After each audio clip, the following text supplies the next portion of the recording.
he whips out Glencairns out of these boxes in his back of his truck. I'm like, do you sip while you work? I'm like, what are you talking about? Do I sip while I work? We're in a parking lot right now.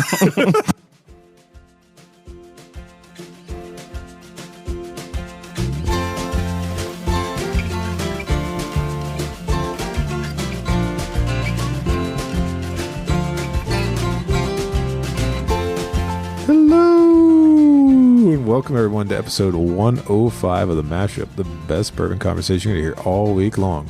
We're your hosts, Kenny, Caleb, and Anthony. What's going on, fellas? Oh, not much. I'm glad to be here. We got a new guy at the table. What do you think of this guy, Kenny? Newbie. We got to break him in here. You got to learn what it's like to be on the Mashup here. I'm a veteran now. This is my third one. That's your third? Yeah. Wow. So I got Kenny under contract now. That's locked. He's signed a multi-deal to be on the Mashup. But Caleb, you're getting your full tryout here tonight. So we're happy to have you here.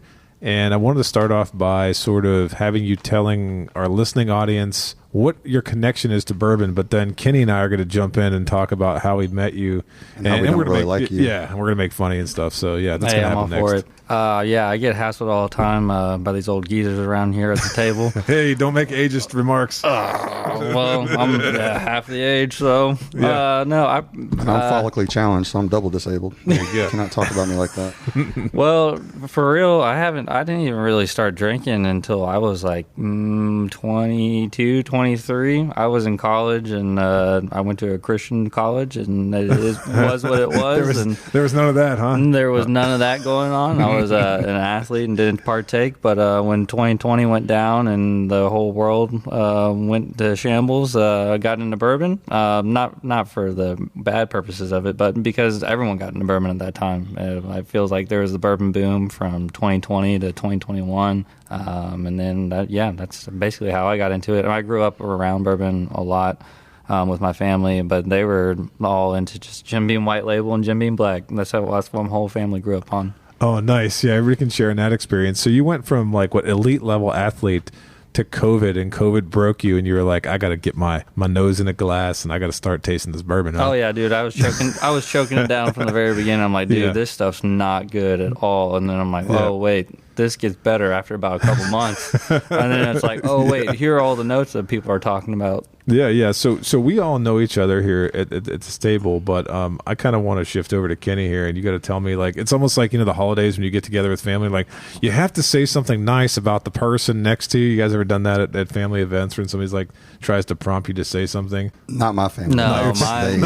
So this must be a Greek family thing where they at least tell you, like, say something you're thankful for. So Kenny, maybe you could say something nice, or how you met Caleb, or something about Caleb. Maybe nothing nice. You never know. Well, the first thing I was going to say was, if you when you asked me a couple weeks ago, my first time on here, I even said when I got into bourbon, the first 2 or 3, 4 months, it was just like, oh, it tastes like whiskey, tastes like bourbon, tastes like alcohol, tastes like bourbon. Uh-huh. Nothing. The same way with him. I just, I didn't really even enjoy it. But then it all of a sudden clicked. Yeah. And we started tasting all the nuances. And so what's next? Are you going to tell him, you're going to say that he has a better palate than you before we can get kicked off here?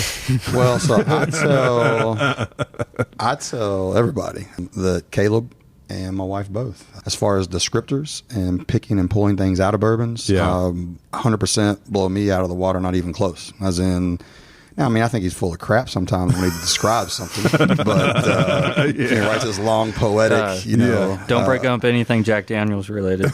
But no, he really does. Like, but I'm very impressed with his palate. I told him that when I first started hanging out together. I think I do a good job at guessing blinds on stuff pretty decently, but as far as picking out notes, and you're setting the bar really high now for him. But it's just kind of like with you though. If we ever blind you with a weeder, you have something in your palate is just, you can pick out a weeder. It doesn't matter what it is. That's true, yeah. Caleb does a really good job at kind of like low rye, high rye, that kind of thing. Oh, yeah. So it's Don't get me started drinking with you guys, to be honest with you. Yeah, that one night when what did I give you? I gave him like I think it was one of them wild turkey where they mixed the bourbon and rye. One of the Forgiven. Yeah, the wild turkey Forgiven. He pulled an actual bowl out of his freaking butt. I was like, guys, this is definitely bourbon on the nose, or it was rye on the nose and bourbon on the palate. I was like, dude, this has got to be both. Yeah, so you're like kind of like a little bit of a savant when it comes to that. So we'll see what happens here tonight. But I was thinking about this. Can you remember, I think the first time I met you, and this is what's great, and I like to share this with the community, when you talk about where do you make your bourbon friends at. Caleb, I think I may have met you for the first time in a Total Wine parking lot. Is that true? It was Total Wine parking lot. Total Wine parking lot. Indeed was. So true story here, and you probably remember this. Yep. We had like a back and forth going forever on the local groups. And so I would be in there talking about something that I hated with bourbon, and Caleb would say something, and then we got in a fight one day about burgers, right? Like Burger King, Wendy's, and all this other stuff. So we're going back and forth. So that became a running joke. And then one day, I think it was like a Blue Run or something. It was right? a Blue Run. It was a Blue Run. What, a 14 Special Reserve. Yeah. Yep. And so I was getting ready to unload that, and we messaged, and he's like, yeah, I'd like that. And so we went over and we met up in the parking lot for the first time. And I said, next time we meet up, we got to take a bottle of George T. Stagg over to Burger King, sit outside and get a Whopper, right? Because that was the whole joke between us. So it's really nice to go from that time. I don't know how long ago that was. It had to be 2020, maybe 2021. I moved back to Lexington in 2021. So yeah, 2021. So that seems like such a long time ago. But I mean, that's how you meet your bourbon friends, though. I met you in a parking lot. That's right. At my chiropractor's office. That's right. The very first time. Think about that. Yeah. Well, actually, the very first time that I met up for Kenny bourbon related was also great. a Total Wine parking lot. He was out there. Was it? Yeah. Yeah. You were out there wanting some Hancocks. Oh, how about Was that? I really? Yeah. Really? Why would I want a Hancock? You were wanting Hancocks. I must have had somebody that wanted it, because I would not. I don't drink Hancock. But I think Russell's Reserve maybe was what you meant. Not Russell's Reserve, but Russell's 13. I think I met up with you on. That's what it was. Yeah. Because you're crazy. Because you're a little Buffalo Trace Tater fanboy, so you trade away the good juice. You trade away that good Russell's 13. Second time I met up with Kenny, my wife was in the car. I get out. I was exchanging some bottles, and Kenny was like, "Here, let me give you something dusty." Yes. He whips out Glencairns out of these boxes in his back of his truck. I'm like, do you sip while you work? I'm like, what are you talking about? Do I sip while I work? We're in a parking lot right now. I busted out Anderson Club, old school pre-fire heaven old Anderson Club, I'm like, right there in the parking lot. He's in there with his argon His gas. wife was looking at us like, what in the world? He had like some pressurized cork that he was putting on it. It was tripping me out. Your wife's over here horrified, like, hey, we just, we're becoming buddies over here. She was like, did you just sip bourbon in the parking lot? Yeah. No. And see, that's the greatest thing about this thing we do, right? We're messing around in enthusiast markets, having some fun, local groups, and next thing you know, we're all hanging out recording a podcast. So there's nothing wrong with that, right? Yeah. Yep. So, guys, we had another review on Apple Podcasts, and as is customary on the podcast here, we'd like to give a shout-out to the folks that give us reviews. So we had our 60th review, and it was entitled Best Bourbon Podcast, and the review came from My Heart to Fear. And he said, you guys have the best bourbon podcast out there. Feel free to give me a shout-out. My name is Ryan, and I'm a fan from North Carolina. Would love to see you guys do Best Beginner Bourbon episode, or even another episode where you just try cheap bourbons for the heck of it. Nice. I mean, well, we have done that multiple times. Yes. Just not on the podcast. Just not on the podcast. Exactly. Yeah. But I think that's a really good idea, and we love hearing from our listeners. And so we really appreciate that review. And if you would like a review, just give us a shout out. Give us a review on Apple Podcasts or Facebook, and we'll give you a shout out next time we record. So Kenny and Caleb, tonight we have a Buffalo Trace bottle for y'all. And I'm going to turn it over to Kenny to take it away. Yeah, well, this is the Buffalo Trace Kosher Wheat Recipe Straight Bourbon Whiskey. This particular bottle that we have was bottled in 2022. It is 94 proof, so it's a 47% ABV. And I thought it was non-age stated. Yeah. Because if you look at the front, it just says Buffalo Trace Distillery, Kosher Wheat, blah, blah, blah, blah. Ain't nothing on there. And I am too lazy to read the 4 paragraphs on the back in fine print to see that it's actually 7-year age stated. So I'm actually happy to see it's 7 year. There you go. Yeah. It does say that on the back. Yeah. It is a wheated mash bill, but it's still a bourbon. So we're still 51% corn. But that's all we can find. I mean, we Googled and Googled and Googled, right? I mean, I did. There wasn't a whole lot on it. Buffalo Trace keeps everything tight to the hip, I guess. Yeah, I always just call it the wheated mash bill, and that's all you can really say about it. Yeah. This bottle goes for 40 doll hairs. All my secondary people do know what doll hairs are. Paper and only. deer. But I know I bought one bottle myself. Initially, I think I paid $75, which was a steal, because I think a lot of times they were going for around $90 then. Back when I got mine, I paid my $75 for mine. Yeah, I paid a lot more for mine too when I got it, but we'll talk about that here in a second. So before we do any of that, I want to pass this bottle over here to the new guy across the table. Hey, new guy, Can you tell us what you think about this bottle? Maybe what the label looks like, all that wonderful stuff that the audience can't see? Yeah, absolutely. So it looks like just they got this little tan label on the front of it. And looks like anything like the regular Buffalo Trace logo that they have in the gift shop on all their T-shirts and whatnot. But as far as the bottle, it doesn't match any of the regular Buffalo on the top. And hey, it's a cork top, not screw top. There you go. You got to get extra points for that cork. Oh, wait. Is it we synthetic? got synthetic? No, it's synthetic. No, it says regular or synthetic. It's a cork. Okay. It's cork. It's all cork. right. Okay. Yep. Yeah, it's cork. We'll check that out.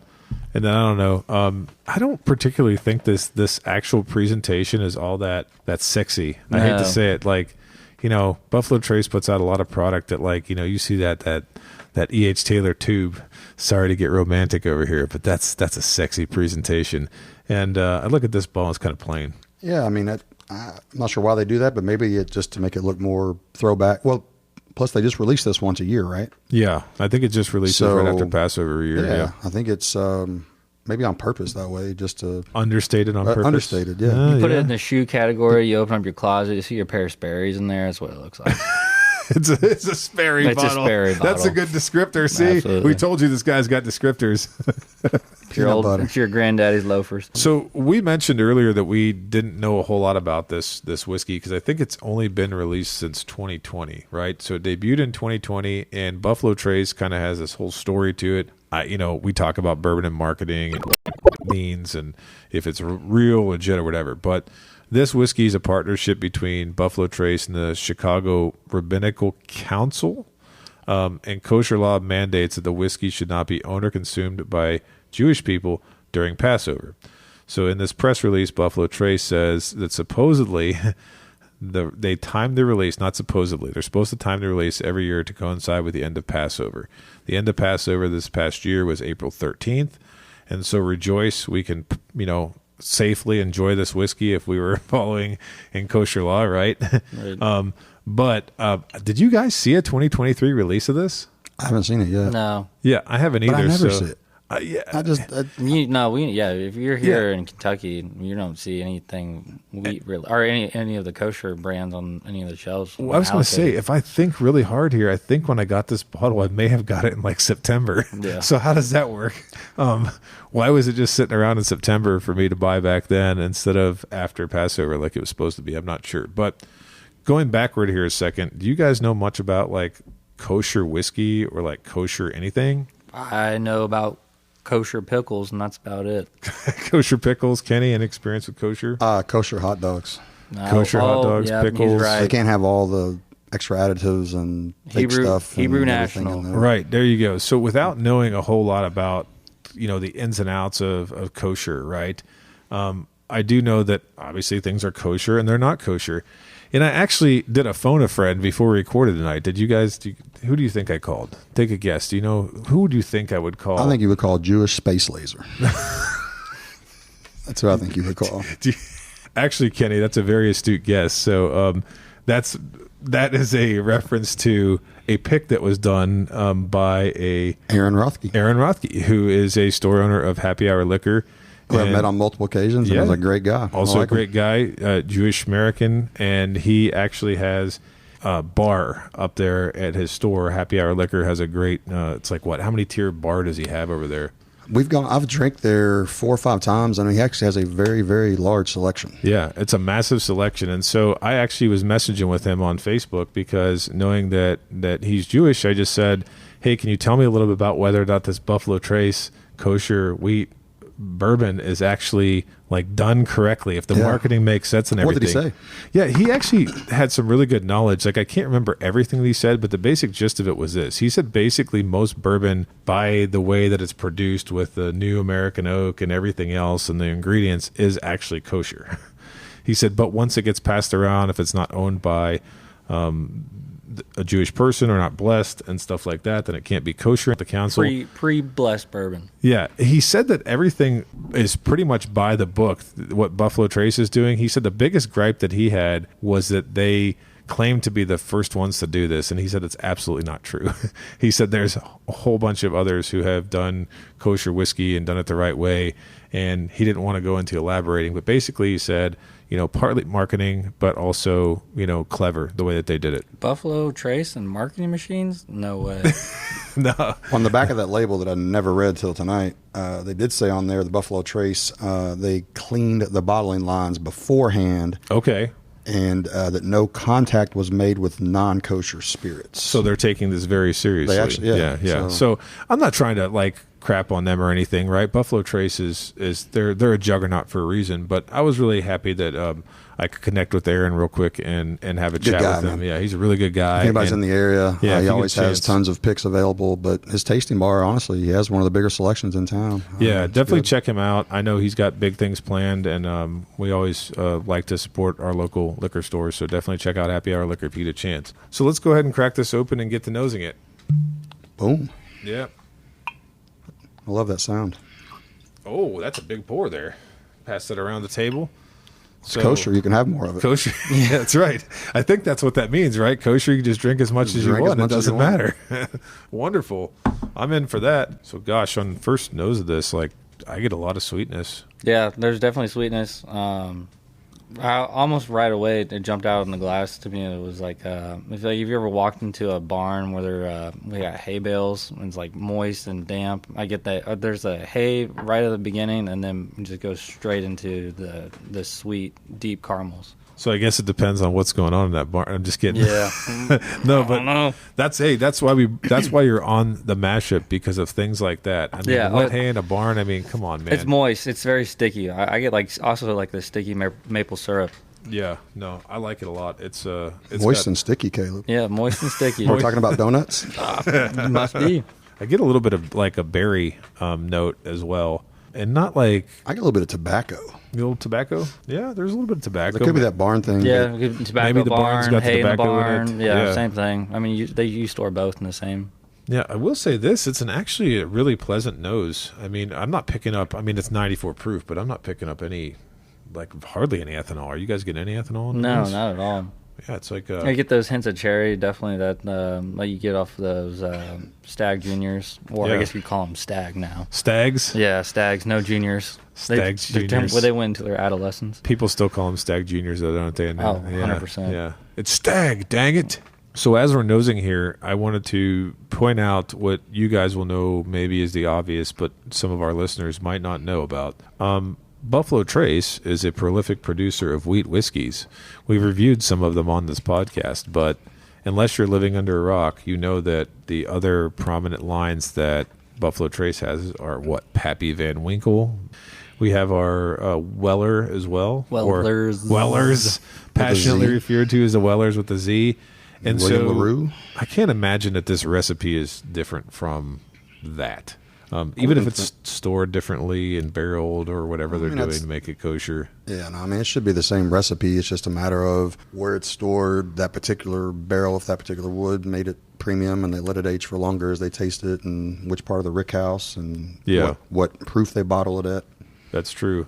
And so I just want to keep that in mind when I think about Buffalo Trace, because I think ultimately once we taste this and start to talk about it, we're going to have to compare it to those things that we've had, right? I think so. It's only fair because, it's the same mash bill. It's got to be. Yeah. So I can't recall right now, but I remember when I got this bottle, they told me they had other ones that they had already sold. So this was the one that they had in the store, which was the wheated bourbon. The wheated, yeah. But do you know what else they offer from this kosher series? Yeah, they have the kosher straight rye. Okay. And then it says it's kind of confusing. It says wheat recipe on the big bold in the bottom. Yeah. Then it says rye and also says straight rye.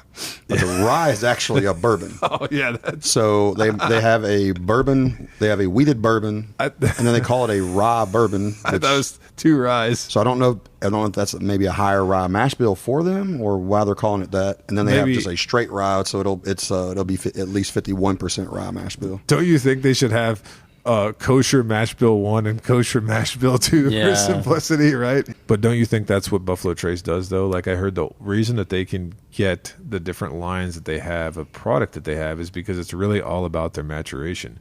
It's where it's at. Like, you can have E.H. Taylor sitting next to Blanton's, sitting next to whatever else in a warehouse, just based on however they pick those barrels and what they decide they're going to be. And I've had. You sure it's just not Harlan Wheatley sweating in the barrel? Well, I've had. Get the sweat in the mash. Yeah. I've had friends do picks. That they had Blanton's. Literally, the barrel was labeled Mash Bill 1. Okay. Another barrel was labeled Mash Bill 2, and they still picked Blanton's. So really? I think they really do it mainly by taste up there. Oh, man. I don't know. They could get Freddie Johnson out there with his hands warming up the magic. Freddie's a good dude, right? man. Freddie's amazing. Freddie's the goat. You guys have more experience than I do. I've only been on a Buffalo Trace tour like twice, and I've never picked a barrel up there. So You mean you didn't wait in line waiting for your Blantons? No, I've not. Well, I have been up there to wait in line for Blanton's one time. So yes, tater me, call me a tater, and ship me off with the rest of the potatoes. All right, gentlemen, let's go for a taste. All righty, here we go.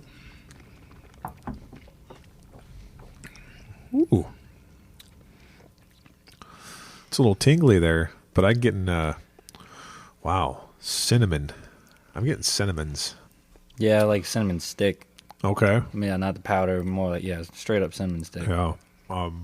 Now, like if you're talking about comparison, like going back to what you're saying, I would say this is around the same proof range as the Weller Special Reserve. Uh-huh.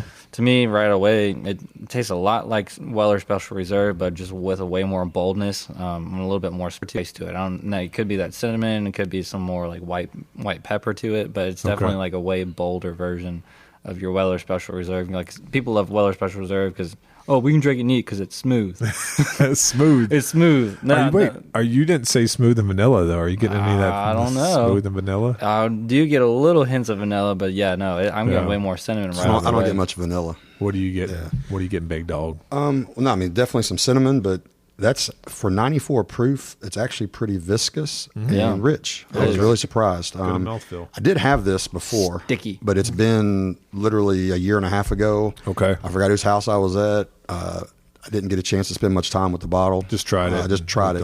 But I remembered it being really good. And now that we read the label, it makes sense. It's good. Yep. It's 7 years. Yeah, that's right. So now it honestly, which Caleb said, Weller Special Reserve, this reminds me more of like an OWA.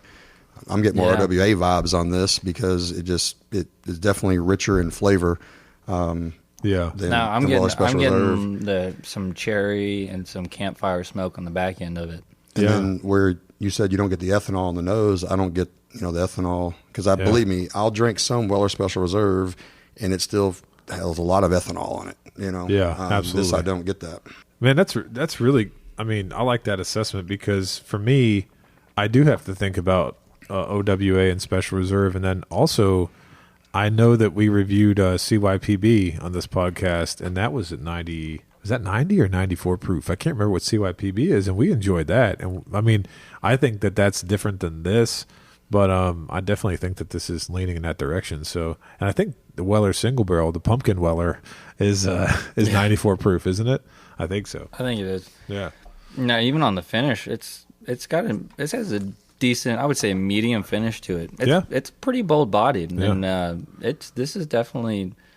Got way more character than I would anticipate of just seeing versus a regular weeded mash bill. The finish has the tiniest bit of bitterness. Like when I say bitterness, I don't mean like anything that's going to turn you off. It's like right on the, I guess I would say the edges or sides of the back of the palate, just a tiny bit of bitterness. But other than that, I like a lot of what I'm tasting here. Yeah, I have to agree. It's been, like I said, a year and a half since I had some, and I barely got any. I forgot where I was at, but I'm very, very happy with that. Yeah. I like it. Nice. So as we're talking about Buffalo Trace, I think it's a perfect time for me to bring up what happened here recently in Kentucky. And I'm not sure if you guys know more about this than I do, but you guys saw, speaking of like people getting up in arms about lawsuits and stuff like that, Buffalo Trace had a very big falling out with RNDC, the distributor of their products in a lot of states, including Kentucky. That's Republic, national distributing company or corporation or whatever it is, right? And so they shifted the distribution of BT products over to Kentucky Eagle, which is primarily what I understood is they do some spirits, but they're mostly a beer distributor. Is that right? Yep. That's my understanding as well. So a beer distributor took over, I would say maybe this transition happened in January, February. And for the longest time here in Kentucky, we weren't seeing Buffalo Trace products on the shelf at all during this transition. And now, I don't know what you guys are seeing out there. This is kind of like, what are you shopping? Where are you going? But the places that I typically go to occasionally get stuff, I'm not seeing a whole lot of it. And it's almost like the product sort of, it seems like it's dried up a little bit more to me. It's less predictable than it was back when RNDC was handling it. Oh, so yeah, what do y'all absolutely. see out there? No, when RNDC was taking it, there's pretty much a set schedule. Now they started playing it off to the public and whatnot to have not people waiting out in lines. But for years there was a pretty set schedule. I was like, oh, we'll get it every week or 2 weeks or so. Yeah. But now it's really unpredictable. I don't know if they're backlogged in the transition period or whatever it is, but yeah. Yeah. I've talked to several local liquor stores and some local bars that have not seen any or hardly any at all Buffalo Trace product since the changeover. And I've heard from several of those people that certain stores, certain accounts are literally getting it all. Oh, no. As in all the years they spent, building up, and doing their due and selling the less expensive bottles, selling the mixer, selling the this and the that, selling all the vodkas and doing everything. Buffalo Trace #1 seller, Fireball. Yeah, that's true. That's right. Yeah. But I've Fireball. heard several local bars and local liquor stores, they are not getting anything at all or practically nothing. The well has dried up. I mean, that's kind of crazy because, I don't want to talk too much about it, but when we get in thinking about our marketplace versus others, just for comparison, I was down in Texas recently visiting family, and everyone said, go to, Specs, Total Wine, other places like that. Even though I'm opposed to go to Total Wine, you guys know that. I don't like them very much. I would have never known that. Yeah, come on now. But when I went to Specs and Total Wine in Texas, I did go inside of a Total Wine in Texas. It's supposed to be the land of Weller, isn't it? It is. There was Weller Special Reserve on the shelves. Some places had Eagle Texas Rare. and Ohio, right?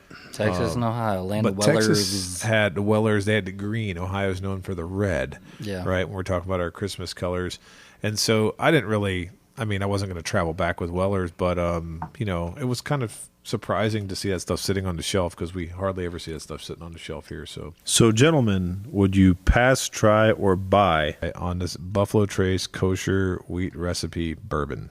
Caleb, you can go first. So retail price is what, $40? Oh, doll hairs. Doll hairs. Sorry, 40 shekel. 40 racks. 40 deer. There you go. I don't know. If I'm comparing that to the Weller Special Reserve, which is what, about $26, $30, somewhere around that range. I don't know. It's got way more character than the Weller Special Reserve. If I could get it at retail, I would definitely buy. Okay. If I am getting it at retail, I would not pass over. Nah. But We see what you did there. Got him. You sneaky guy. I would actually buy at retail. Yeah. The one I got, like I said, on secondary for $75, I actually never ended up opening it and traded it away. Okay. And I'm glad I did. So at $75, I would not. So I would not go secondary on that, but I would definitely buy at retail if you're at a bar and the pour is not too expensive. It's not bad either. But I would definitely buy it. Yeah, we got the old guy, we got the young guy over here, and then you got me over here, and I'm kind of in between, right? Well, I'm not sure. Are you? Oh no, I'm sorry. As far as pass, try, buy, is it basically based on retail pricing, or is it based on what you can usually find? Yeah. for? No, I think that's a good assessment. It's based on retail prices Okay. because we'll talk about Yeah. and I think that I'm going to have to agree with both you guys. I think that's a really good assessment, and to round it out, I would say this: if I can find this for $40, I'm buying it. There's no chance I'm passing up at $40. I might go 55. Yeah, 60 maybe. 50, I was gonna say- 55 maybe. What would be the cap? $60 would probably be the cap for me. Now, I will tell you this. What do you think I paid for it when I got it? And I won't say where I got it. I think you probably, since you have such a great relationship with Total Wine and their management, I think you got it. I think you got a case of it at retail. Got a from case Total at Wine. retail. No way. I bet you paid $90, $100, $90. Yeah, that's exactly right. I paid $90 for it when I got it, and I didn't really know what to expect. So, given of how it tastes and the fact that people are paying $100 for a 107 OWA 107s, or $100 on the secondary market. Yeah, 110. 90 to 110. 90 to somewhere around there. 110. Depending 110. if you live in Yeah, Ohio. and you got SR. This is like kind of in between there, and it's priced like it's in between there. You know what I mean? Like, because OWA. I think it's a really happy medium in the profiles of each. This has got way more than the regular special reserve. So I think it's a happy medium between the two. One other reason why I'm going to buy is if you just walk into what's readily available right now, Yep. you will find 5 to 6 year old or non-age stated with a fancy story. Yep. That's $79 to $99. No, and So even if it was 70, I wouldn't go 75 on it. I might go 55, 60, like you said, 50. Yeah. But even at $75, if you compare it to what you can just easily find on the shelf, it's still probably a buy. Yeah, I think once you trend it, like for me, I'm definitely a buy. So I think it's a clean sweep here. If we're at retail, we're definitely a buy. But I think that and for me, up to 50, 55, maybe 60. Yeah, when you trend toward $100, that's when I start to go like, I'm not happy that I paid $90 for this. Right. I'm also happy it doesn't suck. Yeah. And with that, thanks for listening to this week's edition. Please like and follow us on Facebook, Instagram, and Twitter at The Mashup KY. Also, let us know your thoughts on this bottle in the comments section. Until next time, keep it neat.